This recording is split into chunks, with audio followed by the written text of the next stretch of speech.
Hallo lieve sleutelaars, welcome to a new unboxing video of the Guild books. We're gonna see what's in there. I have a feeling this is a very special one. This is the one you don't want to show yet, right? So the theme of this year's anniversary beer range is planets. So we'll be tasting through them, tell you what is special about them. But mostly, the main thing is that we didn't want to experiment a lot on this range. We just wanted to show you what we have learned this year. There's a couple of things that we did for the first time this year. So there's 3 IPAs, there's a Nitro Stout, there's 2 Pastry Stouts, and there is 2 barrel-aged stouts, one with adjuncts and one without. So we'll just start with the first one in the range. It is Mercury, a 6% New England IPA. And this is a showcase of 2 hops we used for the first time last year. Superdelic and Tango.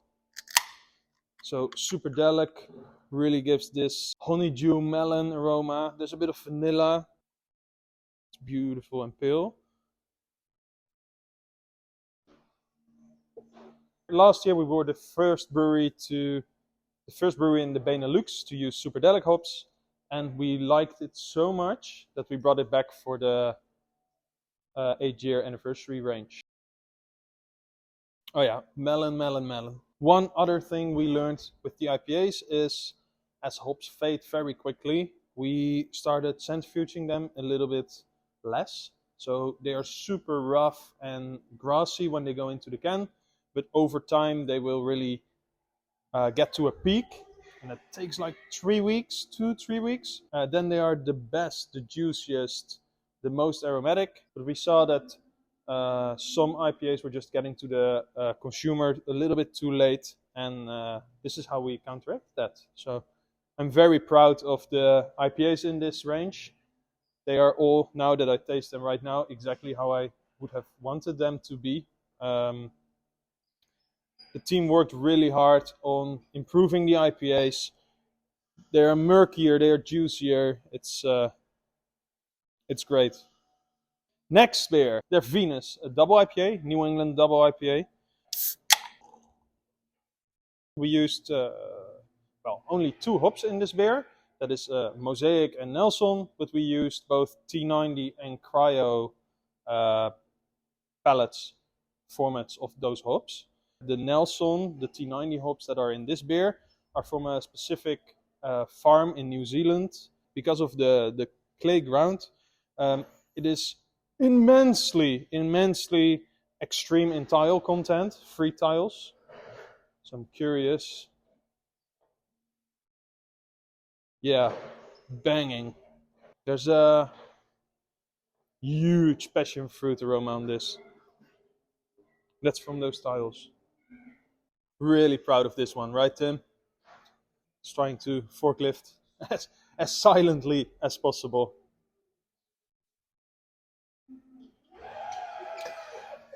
You can really taste it. It's a bit higher in ABV. It's a bit fuller. You don't really get the alcohol, but it's a bit more full, a bit more intense aroma. Really worked out great. Mosaic and Nelson, great combination of hops. Next one, the scary pour one. Let's go.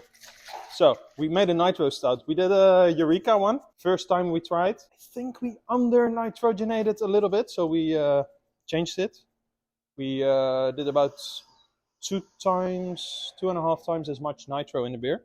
What you want to do when you pour this beer is you want to shake it until you don't hear the gas going around anymore. You crack it slowly.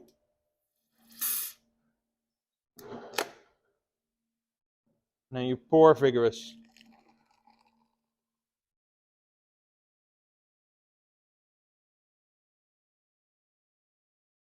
And then you get that really nice cascading effect. There we go. This is a hoppy stout. It has Centennial and HBC 522, so and Mosaic. Those hops are more classic black IPA like hops. And there we go. super smooth. Oh damn, has a very berry-like flavor just at the start. I get a little bit of forest fruit, but darker. We dry hop this with a very tiny amount of mosaic, and that brings the berries really forward. HBC 522, so that's a Centennial-like. It's a baby of Centennial and Cascade hop. So this is quite classic, actually. Next beer, right? Yes? Yes. The big one. Triple IPA. So we took the same grain bill as the extravagant quadruple IPA we did last quarter. We double mashed this beer just to, again, show you guys what we learned. We learned that higher ABV IPAs really benefit from an extra mash, extra grain. You get more body, mouthfeel, silkiness. There we go. So what hop is more fitting than Galaxy hops in a Galaxy themed range? We did well. There we go. Super murky, light. We used a little bit of rice in this beer to keep the color down. Huge stone fruit.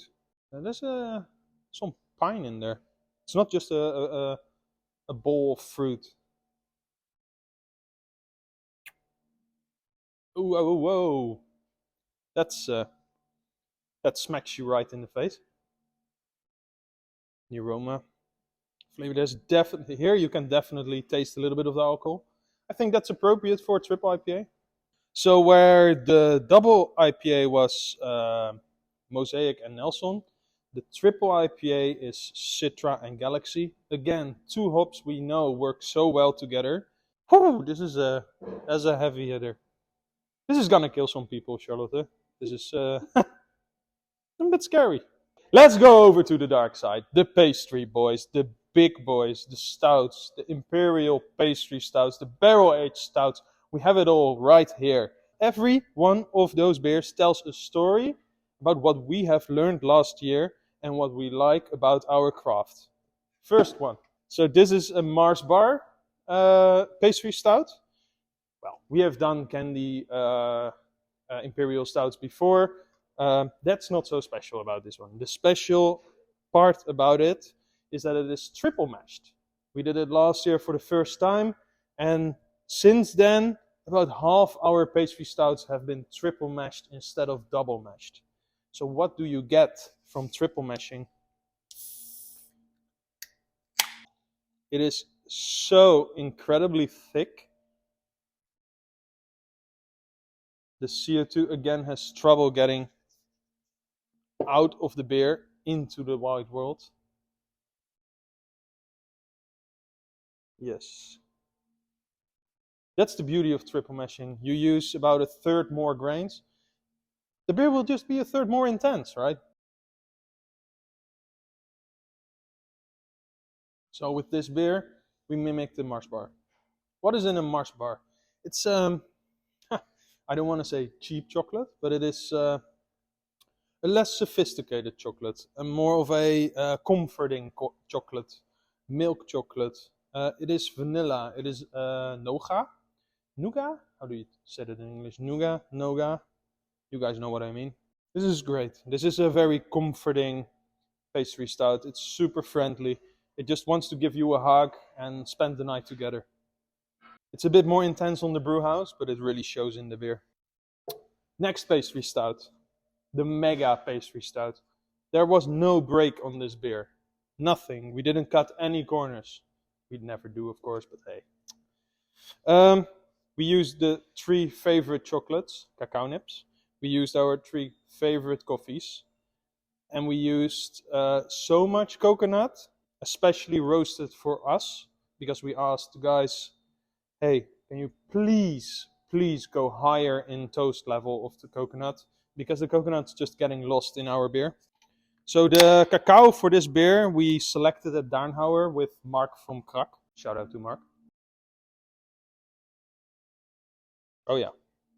The coconut's just jumping out of the glass.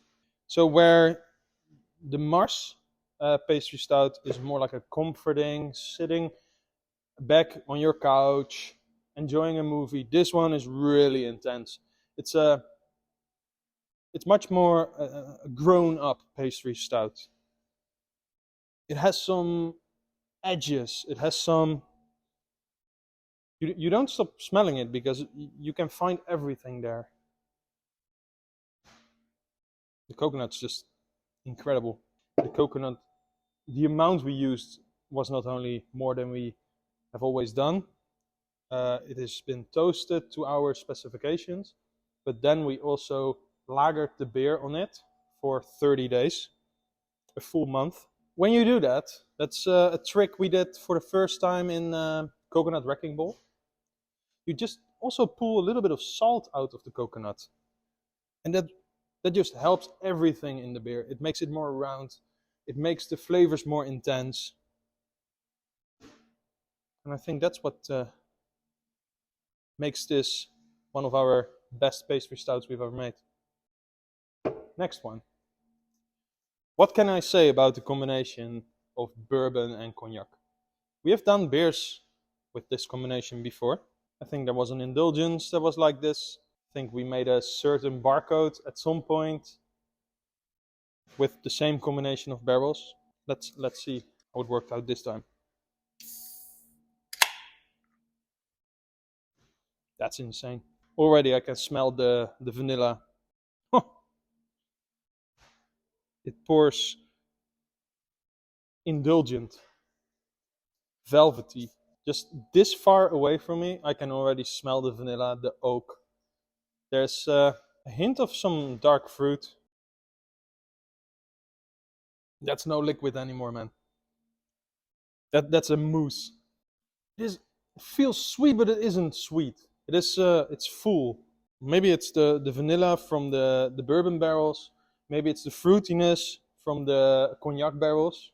There's definitely a little hint of alcohol on top of the beer. You know you're drinking a beer here. Jeez. You want to taste it? Cognac, it's a fruit distillate. Bourbon, a grain distillate.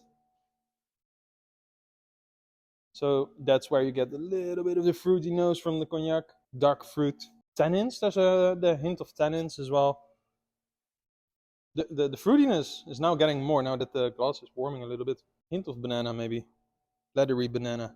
That's a weird banana, a leathery banana. But so I just looked up the base beer of this barrel-aged beer. So what it was before it went into barrels. And there's a list of like 11 different base beers that went in. And that's the power of having this amount of barrels. The philosophy of seeing it as a spice rack. So hey, we need a little bit more tannin. Okay, I know a barrel. This one is very tannic. Let's put that in. Let's test it. And oh, you know what? The bourbon isn't really popping. Do we have maybe an older bourbon barrel that has a little bit more of the bourbon character?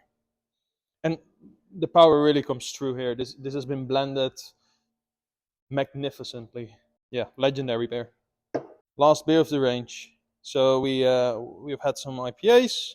We had a Nitro Stout, 2 pastry stouts, barrel-aged stout, and now it's the barrel-aged pastry stout. So let's have a look. This beer is Neptune. The barrels we used are Marsala barrels. That's a fortified wine from Sicily. It gives a little bit of a spice edge. Some might say more like herbal. Most of those fortified wines are quite high in tannins. We back-sweetened this beer with maple syrup. So it's definitely on the sweet side. See, look at that. Carbonation is having so much trouble, and the oils of the pistachio are just killing the foam instantly. Oh, okay. You can definitely still get the barrel, the herbal nose.